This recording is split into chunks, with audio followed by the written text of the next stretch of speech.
మన ప్రభువును, మన రక్షకుడును, సర్వలోకనాథుడైన ప్రభైన యేసుక్రీస్తు నామం పేరట అనుదినము దేవుని వాక్యాన్ని వింటున్న కనులైన దేవుని బిడ్డలైన మీ అందరికీ హృదయపూర్వకమైన వందనాలు. దేవుని బిడ్డలారా, ఈ వాక్యాన్ని వింటున్న మీరు వీటి ద్వారా ఆత్మీయమైనటువంటి సలహాలు, ఈ వాక్యం మీకు మేలు కలిగించినట్లయితే ఈ వాక్యాన్ని ఇతరులకు కనీసం ఒక 10 మందికి షేర్ చేయగలరని, ఈ వాక్యాన్ని దేవుని బిడ్డలు కేవలం పైకి మాత్రమే చదవడం కాదు కానీ, ఖచ్చితంగా ఈ 10 నిమిషాలు ఈ దేవుని మాటలు వినండి. దేవుని బిడ్డలారా, మీకు, మీ కుటుంబాలకు ఇవి మేలుకరంగా ఉంటాయని, ఇది కేవలం దేవుని బిడ్డల చిన్న చిన్న సేవకులని నిర్లక్ష్యం చేయొద్దు. పరిశుద్ధ గ్రంథములో ప్రవక్తలు, పెద్ద ప్రవక్తలున్నారు. అలాగే చిన్న ప్రవక్తలు కూడా దేవుడు వాడుకున్నాడు. దేవుడు అందరిని వాడుకున్నాడని, కానీ చిన్న ప్రవక్తల్లోనే చాలా విషయాలున్నాయని కూడా గమనించాలని దేవుని సేవకుడిగా మిమ్మల్ని అందరినీ ప్రేమతో బ్రతిమలాడుతూ ఉన్నాను. దేవుని వాక్యాన్ని మనం విందామా దేవుని బిడ్డలారా? పరిశుద్ధ గ్రంథములోంచి ఈరోజు దేవుని బిడ్డలారా, చిన్న మాటను మనం చదువుకుందాం. మరి రాజుల 2వ గ్రంథము 18వ అధ్యాయము 18వ వచనములో ఒక చిన్న మాట మనం చదువుకుందాం. హిల్కీయా కుమారుడును గృహ నిర్వాహకుడైన ఎల్యాకీమును. ఈ వచనములోంచి నేను ఒక వ్యక్తిని మీ ముందుకు తీసుకురావాలని నేను ఆశపడుతున్నాను దేవుని బిడ్డలారా. ఈ వ్యక్తి పేరేంటంటే, పరిశుద్ధ గ్రంథములో రాయబడిన మాట ఎల్యాకీము అంటున్నారు. అంటే ఎల్యాకీము అనగా ఈ పేరుకి అర్థం ఏంటంటే దేవుడు స్థాపించును అని. ఈ పేరు బైబిల్ గ్రంథంలో ఒక వ్యక్తి కంటే ఎక్కువ మంది ఈ పేరు కలిగిన వారున్నారు. ఈ వ్యక్తిని ప్రవక్త అయినటువంటి యెషయా గారు అతన్ని చాలా మెచ్చుకున్నాడు. అంటే అతని యొక్క ప్రవర్తన, అతని యొక్క విధానము దేవుని బిడ్డలారా చాలా మంచి ప్రవర్తన కలిగిన వ్యక్తి. రాజైనటువంటి హిజ్కియా కాలములో ఇతడు గృహ నిర్వాహకుడుగా ఉన్నటువంటి హిల్కీయా కుమారుడిని గురించి నేను మీతో మాట్లాడుతూ ఉన్నాను. ఇతను గమనించినట్లయితే ఇతడు అషూరు రాజు యొక్క చక్రవర్తి కాలములో సెనహెరీబు దగ్గరికి మరి ఆ రోజున హిజ్కియా పంపించినప్పుడు ఇతను ఒక మంచి గృహ నిర్వాహకుడిగా, ఇతను చాలా చక్కగా సామర్థ్యముగా అప్పగించబడిన పనిని తాను చేసినటువంటి వ్యక్తిగా ఉన్నాడు. అందుకే ఇతని పేరుకు దేవుడు ఏం అర్థం ఇచ్చాడంటే దేవుడు స్థాపించును. అందుకే యెషయా గారు తన గ్రంథములో ఆయన రాసిన ప్రవచన గ్రంథములో యెషయా గ్రంథము 22వ అధ్యాయము మరి 20వ వచనం నుండి 25వ వచనం వరకు మనం చదవగలిగితే ఈ ఎల్యాకీము అనేటువంటి వ్యక్తిని గురించి, అతనిలో ఉన్నటువంటి సుగుణాలు, అతనిలో ఉన్న స్వభావము, అతను చేయగలిగిన సామర్థ్యాన్ని ఈ యెషయా గారు, ప్రవక్త అయినటువంటి యెషయా అతన్ని ఎంతగానో హెచ్చించినట్లుగా, ఘనపరిచినట్లుగా అక్కడ చూస్తూ ఉంటాం. అతనంట దేశమునకు తండ్రియగునని ప్రవచించాడు. అంటే ఇతను మనం నిజంగా గమనించినట్లయితే ఇతనిలో ఉండేటువంటి ఎంత మంచి లక్షణాలుంటే ఆ దేశానికి తండ్రిగా ఉంటాడని ఆయన ప్రవచించడం అనేటువంటిది మనం అర్థం చేసుకోవాలి కదా!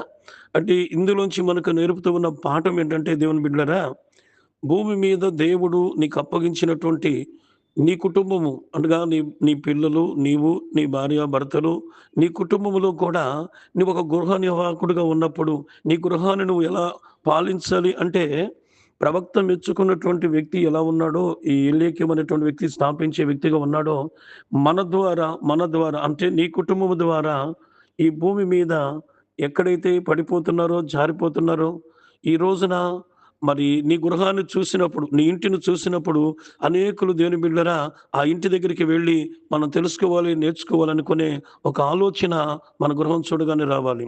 ఎందుకంటే ఈ దినాల్లో మానవుడు చాలాసార్లు మనుషులు చెప్పే మాటలు విని, ఆ మనుషుల యొక్క అభివృద్ధిని గురించి, వారి క్షేమాన్ని గురించి, వాళ్ళ సంతోషాన్ని గురించి విన్నప్పుడు ఆ ఇంటి దగ్గరికి వెళ్ళి మనం నేర్చుకోవాలన్నటువంటి ఆశన, తపన కలుగుద్ది గదా!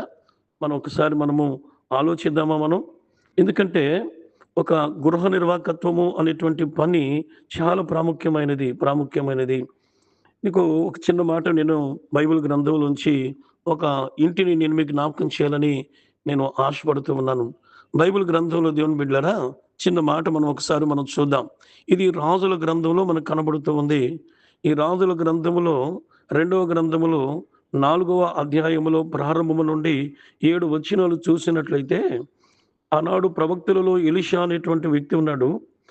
ఇప్పుడు ఆయన దగ్గర కొందరు శిష్యులున్నారు. ఒక శిష్యుని భార్య తన ఇంటిలో విచారం కలిగింది. తన భర్త కోల్పోయింది. భర్తను కోల్పోయిన తరువాత తన ఇంటిలో తనకి ఇద్దరు కుమారులున్నారు. తన యజమానుడున్నప్పుడు చాలా గృహ నిర్వాహకుడిగా తన ఇంటిలో ఏముందో ఏమి లేదో ఆమెకు తెలీదు పాపం. తన యజమానుడు దేవుని సన్నిధికి చేరిపోయాక, పరలోకానికి వెళ్ళిపోయాక అప్పుడు వాడు ఇంటికి వచ్చాడట. ఇంటికి వచ్చినప్పుడు ఆ ఇంటిలో ఉన్నటువంటి పరిస్థితులు, ఆ ఇంటిలో ఏమీ లేని పరిస్థితులున్నాయి. తినటానికి ఆహారం లేవు. ఆమె పరిస్థితులన్నీ కూడా కుదుపుతూ ఉన్నాయి.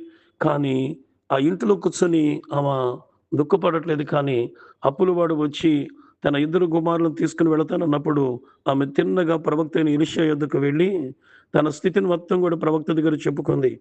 తన యజమానుడి యొక్క భక్తి జీవితం, తన కుటుంబంలో ఉన్న పరిస్థితులు అన్నీ చెప్పుకున్నప్పుడు, ఆ దైవజనుడు అడిగాడు, ప్రవక్త అడిగాడు, "అమ్మా, ఇప్పుడు నీ ఇంటిలో నీ దగ్గర ఏముందని?" అడిగాడు. ఆమె ఇచ్చిన జవాబేంటంటే, "అయ్యా, నా బుడ్డిలో కొంచెము నూనుంది." చూడండి, ఆమె గృహ నిర్వాహకత్వం గురించి ఆ స్త్రీ తన ఇంటి విషయంలో, తన బిడ్డల విషయంలో ప్రవక్తను చేరినప్పుడు, "నీ దగ్గరేముందమ్మా?" అని అడిగారు. పరిశుద్ధ గ్రంథమైన బైబిల్ చెప్తుంది దేవుని బిడ్డలారా, ప్రవక్తను చేర్చుకున్నవాడు ప్రవక్తకు ఫలములు పొందుతారని లేఖనాల్లో మనకి మత్తయి సువార్తలో 10వ అధ్యాయంలో రాయబడి ఉంది కదా! అంటే మనము దేవుని గ్రంథాన్ని, దేవుని వాక్యాన్ని మనం ఎప్పుడైతే మనము గృహ నిర్వాహకత్వంలో నమ్మకంగా మనము చేస్తామో, దేవుని కార్యాలు ఆశ్చర్యంగా ఉంటాయి. ఆ దైవజనుడు చెప్పాడు, "మీ ఊరిలో ఉన్నటువంటి ఆ కుండలన్నీ కూడా తీసుకొచ్చి నీ ఇంటిలో పెట్టి, ఆ కుండలలో నీ దగ్గరున్న నూనె ప్రతి కుండలో వేయమన్నాడు." ఆమె పోసిన తర్వాత ఆ కొండల నిండా నూనొచ్చింది. ఆ నూనె తీసుకున్న తర్వాత మరలా పొంగి పొర్లుతూ ఉండగా దైవజనుల దగ్గరికి వెళ్లి చెప్పింది. ఈ దినాల్లో ఆ నూనె పొంగుతూ ఉన్నప్పుడు మరలా ప్రవక్త దగ్గరికి వెళ్ళాలంటారా? ఆలోచించండి. మన సొంత నిర్ణయాలు తీసుకుంటాం. కానీ ప్రవక్త చెప్పిన మాట విని తన గృహ నిర్వాహకత్వములో తిన్నగా వెళ్లి ప్రవక్త దగ్గరికి వెళ్లి అడిగింది. ప్రవక్త అంటున్నాడు, "అమ్మ, ఇంకేమైనా కుండలుంటే తీసుకురావా" అంది. ఇంక మా ఊర్లో కుండలు లేవయ్యా, అన్ని కుండలు మా ఇంట్లోనున్నాయి" అని చెప్పిన వెంటనే ఆ నూనె తీసుకువెళ్ళి అమ్మి, ముందు అప్పులు అని అప్పు తెచ్చుకో, ఆ తర్వాత మిగిలిన వాటితో నీ కుటుంబాన్ని పోషించుకోమన్నాడు.